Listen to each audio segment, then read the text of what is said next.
Good morning, Elliot. How you doing today? Hey, Nerses, good morning. I'm well, thank you, man. It's really hot outside now, so I'm in a golf shirt and shorts. I'm loving Business it. casual. Yeah, we're casual today, and we're gonna have a casual chat, I guess, about a couple different communities. What did we want to talk about first? Let's talk about Metrogate by Tridel at Kennedy and 401. In terms of the community, where the prices are, what sales are looking like right now, what months of Hmm. inventory is, how our lease is doing, just so that we can kind of inform those that are kind of on the fence or they're afraid of, is the sky falling? Is COVID gonna tank the market? Where do they stand in terms of if they wanted to sell pre-COVID versus today? Okay, well, that's really interesting. This community by Tridel is just north and east of Kennedy Road and Highway 401. There's currently 6 buildings. There'll be 7 buildings total.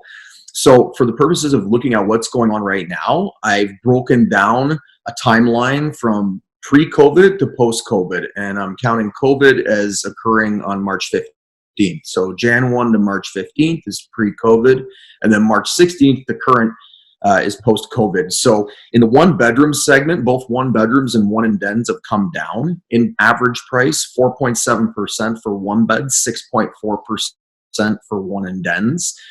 Now the two bedroom segment is the strong segment in this community, interestingly enough, in that it's a more expensive product, but the prices have actually gone up 3.1% based on 13 sales pre-COVID and then 8 sales post-COVID of 2 bedrooms. So perhaps it's the price point. It serves as an entry-level, low 500s, 2 bedroom, young family, that sort of thing. 2 bedroom and den properties in the community have dropped in price 3.9%. So total sales in these buildings are down 14.8%. Pre to post COVID is exactly 1 month of inventory. So what I do anyways, and I know what you do, is to figure out where the drivers are. Is there either upward pressure on prices or downward pressure? And based on the inventory and sales, there is upward pressure because there's currently 6 properties as of this morning being offered for sale in this community. And over the last 30 days, there's been exactly 6 sales. So the absorption rate is 1 month, meaning that if new listings stopped coming to the market today, it would take 1 month for the existing inventory to sell through. That's very tight. That's very favorable to the seller. So big picture in terms of owning property in this community and wanting to sell, these folks are okay. The prices are holding. The one beds have taken a little dip. The 2 beds have gone up a tick, but overall, it's very tight market conditions here. Got you. Elliot, another thing I realized, we did a sale in the building not too long ago. It was actually in March. Yeah. I mean, in COVID, after the lockdown, it sold in March, and it was a 2 bedroom unit, just over 800 square feet. We sold it for 570 to 500. In fact, the closing of that unit is today.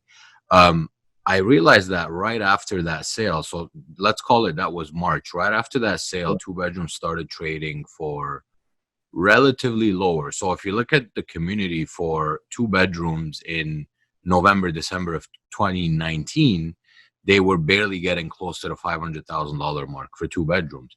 And then look into January, February, things went up because inventory wasn't there and people were getting multiple offers.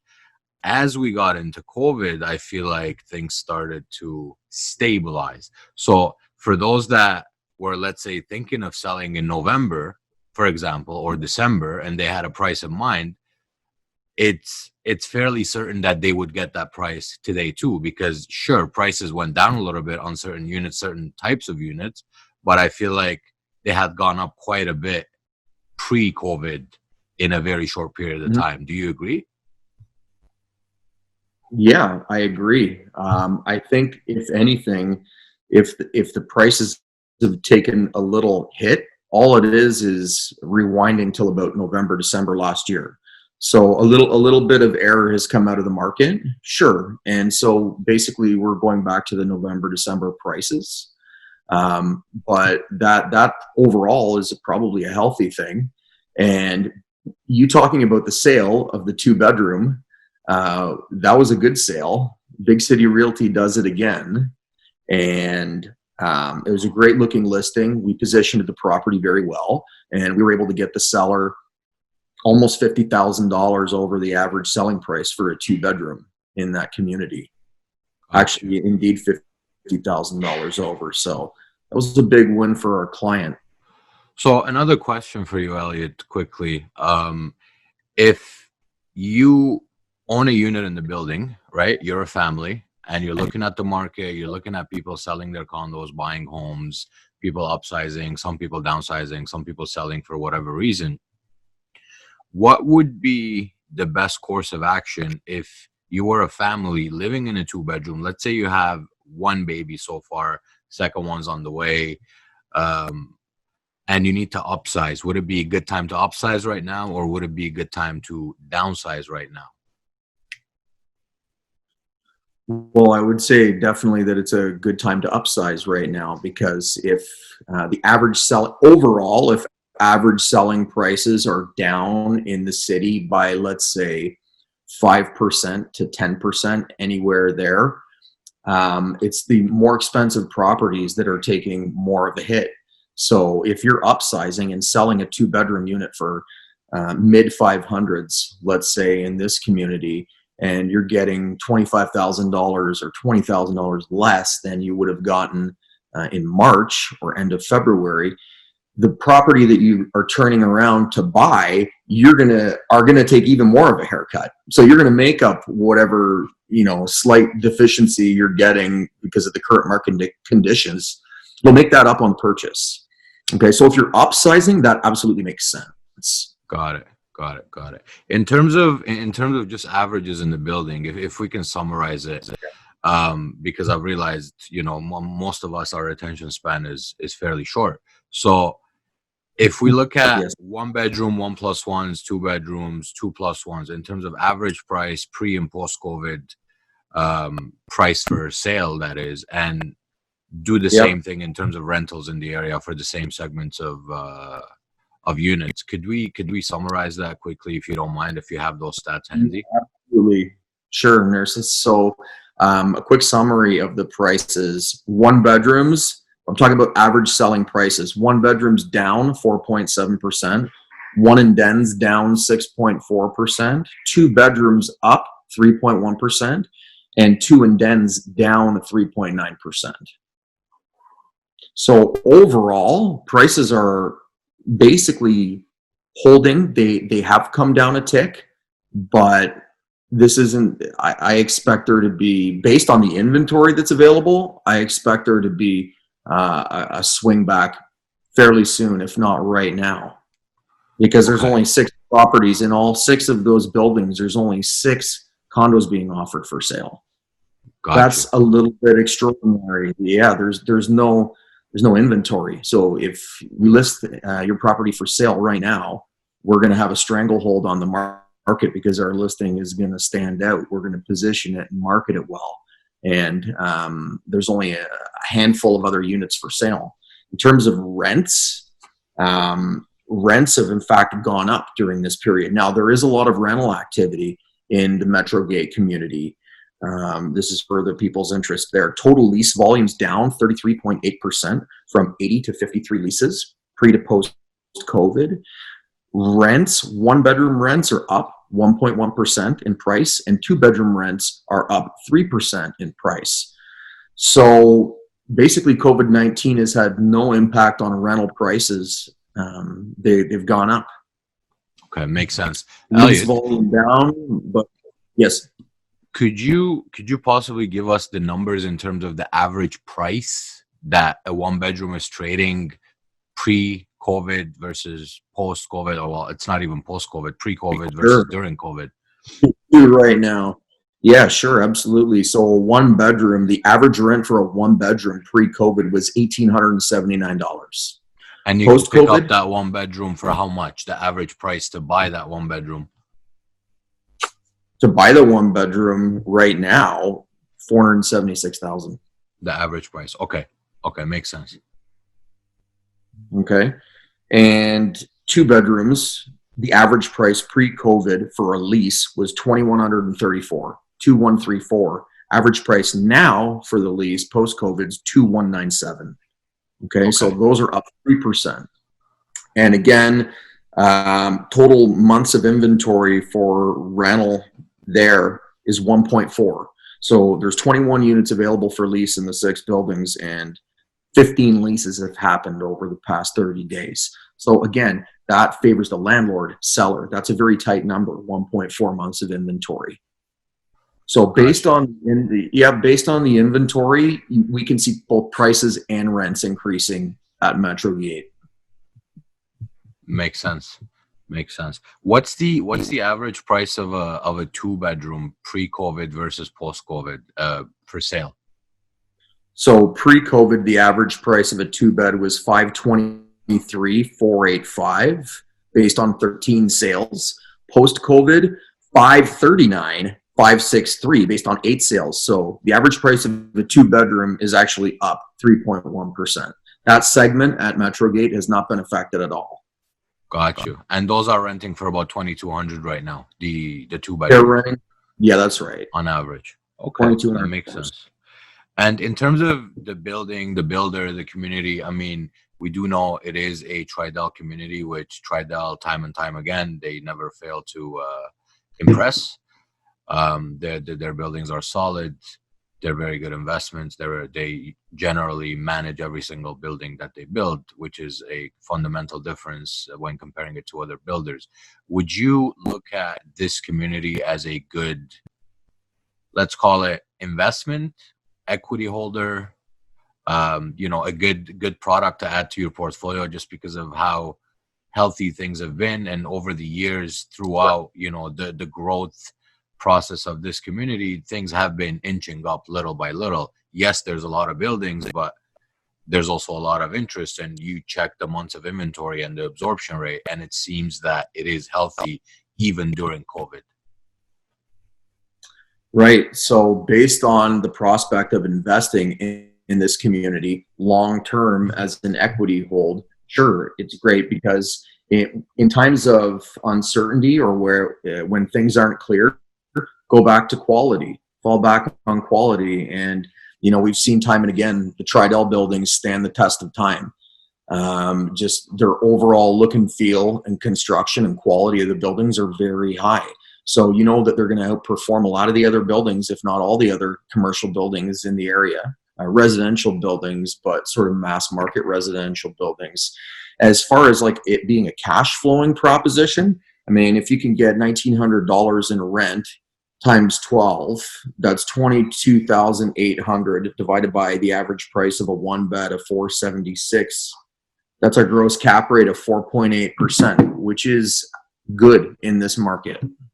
So I'm taking the annualized rent and dividing it by the purchase price. That's one of the ways that I'm looking at it. So for this community, the cap rates are good. So it's 4.8 for a 1-bedroom, and for a 2-bedroom, if the average lease price is $2,200, annualized rents are $26,400 divided by the 539,563, 4.9%. So the numbers are solid. Yeah, the numbers are solid. Okay, so Elliott, just to conclude this, the Metrogate conversation that we're having. So I'm a seller. I own a unit. I live in my unit. I've been thinking about upsizing. What would be your next course of action? What would be your next step? What would you do to educate yourself? What would you do to prevent yourself from falling into a pitfall or making a wrong decision? Because as we know in real estate, one wrong decision could literally affect everything, absolutely everything. So what would be your advice for those that are just sitting at home and wondering, and they've been trying to find information, do their research and what have you? What would be your next step? Well, hire Big City Realty. And I say that seriously.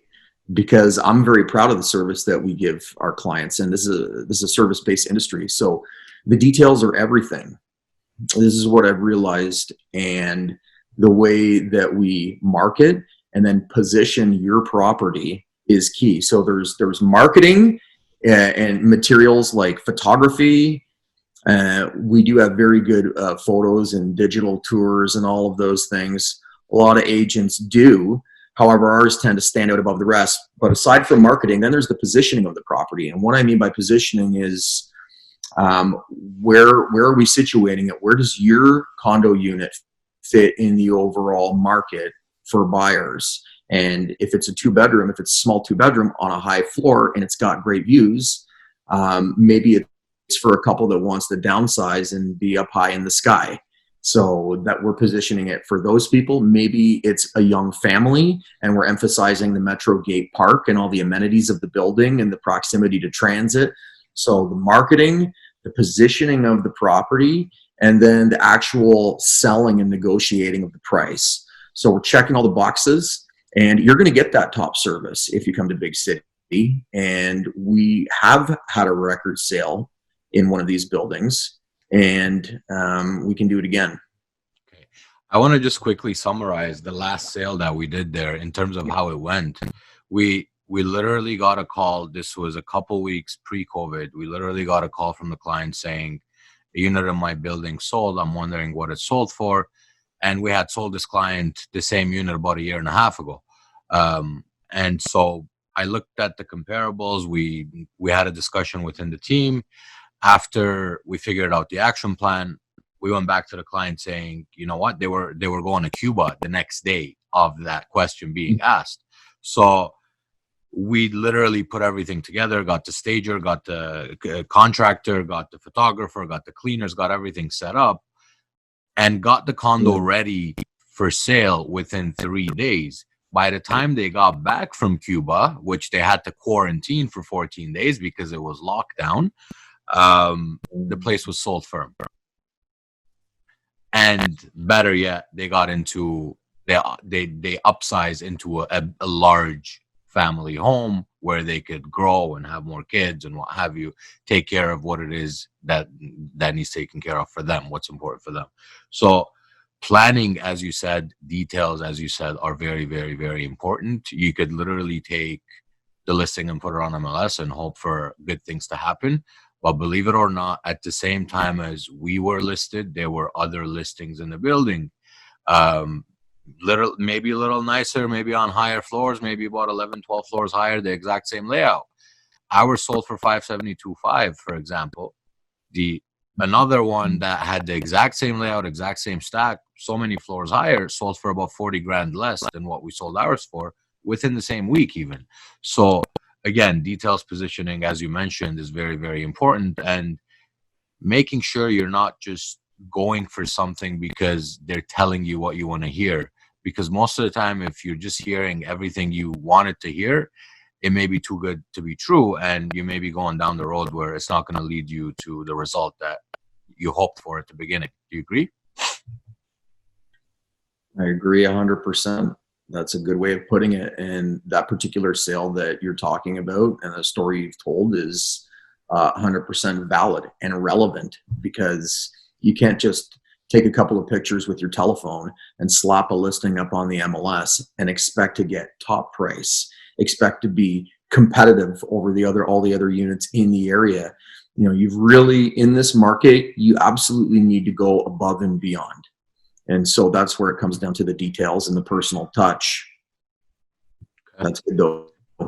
It's really good. Appreciate it, Elliott. This will conclude our Metrogate community chat, and I look forward to chatting some more with you about some other communities. That's great. Thanks very much, Nerses. Thanks, Elliott.